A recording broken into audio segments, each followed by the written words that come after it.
5 மாநிலங்களில் நடந்த சட்டசபை தேர்தலுடைய முடிவுகள் வந்து கொண்டிருக்கின்றன. இது 3 மாநிலங்களில் பாரதிய ஜனதா கட்சி முழு வெற்றியை பெற்றிருக்கின்றது. எண்ணிக்கை முடியும் போது மற்ற மாநிலங்களிலும் தெளிவுகள் பிறக்கும் என்று நான் நம்புகின்றேன். உத்தரப்பிரதேச மாநிலம் இந்தியாவிலே மிகப்பெரிய மாநிலம். 403 சட்டமன்ற உறுப்பினர்களை கொண்டிருக்கக்கூடிய ஒரு மாநிலம். இந்த மாநிலத்தில் கடந்த பாராளுமன்ற தேர்தலின் போது மொத்தம் அங்கிருக்கக்கூடிய 80 இடங்களில் 73 இடங்களை பாரதிய ஜனதா கட்சி கைப்பற்றி பிரதமர் நரேந்திர மோடியோடு நாங்கள் இருக்கிறோம் என்று அவங்களுடைய முழுமையான ஆதரவை தெரிவித்தார்கள்.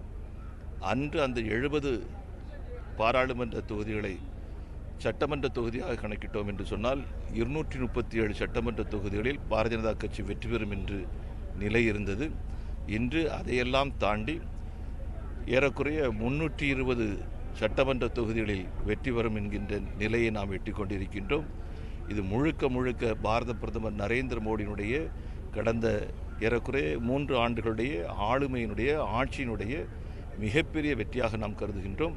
இன்று ஒட்டுமொத்த நாடும் பாரதிய ஜனதா கட்சியை ஏற்றுக்கொண்டிருக்கிறது. கூடிய விரைவிலேயே தமிழகத்திலும் கழகங்கள் இல்லாத தமிழகம் உருவாகிய தீரும் என்கின்ற உறுதியான நம்பிக்கை எனக்கு இருக்கின்றது.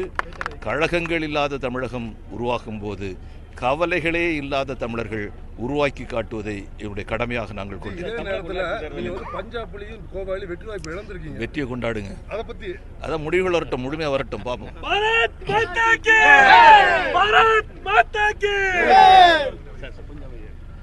உத்தரப்பிரதேசத்திலே 15 ஆண்டுகளுக்கு பிறகு மீண்டும் பாரதிய ஜனதா கட்சி மிகப்பெரிய பெரும்பான்மையோடு மக்கள் ஆதரவோடு ஆட்சிக்கு வருகின்ற நிலை ஏற்பட்டிருக்கிறது.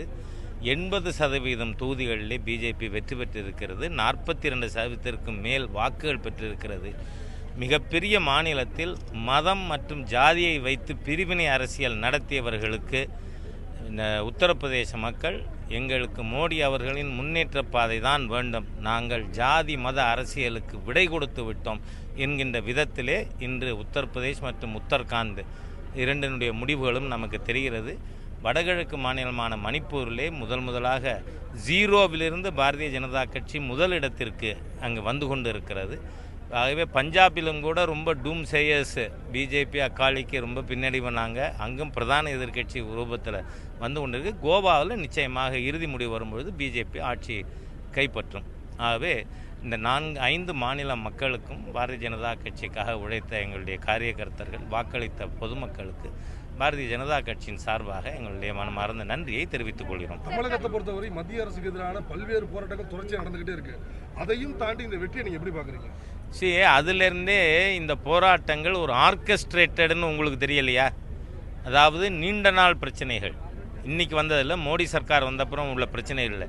நீண்ட நாள் பிரச்சனைகளை வேண்டுமென்றே சில ஃப்ரிஞ்சு ஆர்கனைசேஷன், ஏதோ மூலையில் இருக்கின்ற சிறு ஆர்கனைசேஷனுக்கு பிரதான கட்சிகள், நான் பேர் சொல்ல விரும்பலை, இவர்கள் இங்கு மற்ற ஒரிசாவில் வந்து 45% ட்ரைபல்ஸ் இருக்கிற மாநிலத்தில் முன்னணியில் இருக்கும். அந்த மாற்றம் தமிழத்தையும் பாதிக்காதான் என்ன? பாதிக்கும். இங்கேயும் மாற்றம் வரும். அதை தடுக்கிறதுக்கான முயற்சி தான் இங்கே மாநில கட்சிகள் பணம் கொடுத்து இம்மாதிரியான தீய சக்திகளை தூண்டிவிட்டு கொண்டிருக்கிறார்கள். மக்கள் இதற்கு பாடம் கற்பிப்பார்கள். கச்சத்தீவில் இன்னைக்கு நடக்கக்கூடிய திருவிழாவை புறக்கணிக்கிற நிலைமையில தமிழக மீனவர்கள் இருக்காங்க. யார் காரணம்? காங்கிரஸ் கட்சி கச்சத்தீவை தாரை வார்த்தது. அதை கச்சத்தீவு, சொச்சத்தீவு, மிச்சத்தீவு, எச்சத்தீவு என்று கருணாநிதி அவர்களும் அந்த மத்திய இந்திரா காந்தி அவர்களுடைய அரசாங்கத்தின் முடிவை ஆதரித்தார்கள். 33 வருஷத்துக்கு முன்னாடி செய்த தீய செயலுக்கு இன்று திடீரென்று எப்படி மத்திய அரசாங்கம் பொறுப்பாக இருக்க முடியும்? இந்த நிலைக்கு காரணமே திராவிட முன்னேற்ற கழகம் அல்லது அந்த திராவிட கட்சியின் பாரம்பரியத்தில் வந்த கழகங்கள் தமிழகத்தினுடைய அரசியலிருந்து ஒட்டுமொத்தமாக நாம் தூக்கி எறியும் பொழுதுதான் தமிழ்நாடு தலை நிமிரும். இப்ப காங்கிரஸ் கட்சி ஏற்கனவே மக்கள் தூக்கி எறிந்த நிலைமையில தான் இருக்கு. ஆனாலும் இன்னும் பாஜக ஒரு பேச்சுவார்த்தையை முதல் கட்டமா இன்னும் ஆரம்பிக்காத ஒரு நிலைமை. இங்க பாருங்களேன், கச்சத்தீவு 35 வருஷத்துக்கு முன்னாடி இருக்கிற இன்டர்நேஷனல் அக்ரிமெண்ட்டை நீங்க என்ன நம்ம ஊர் ஆலமரத்து கட்ட பஞ்சாயத்தா? அதனால அப்ப பாத்துக்குவோம்.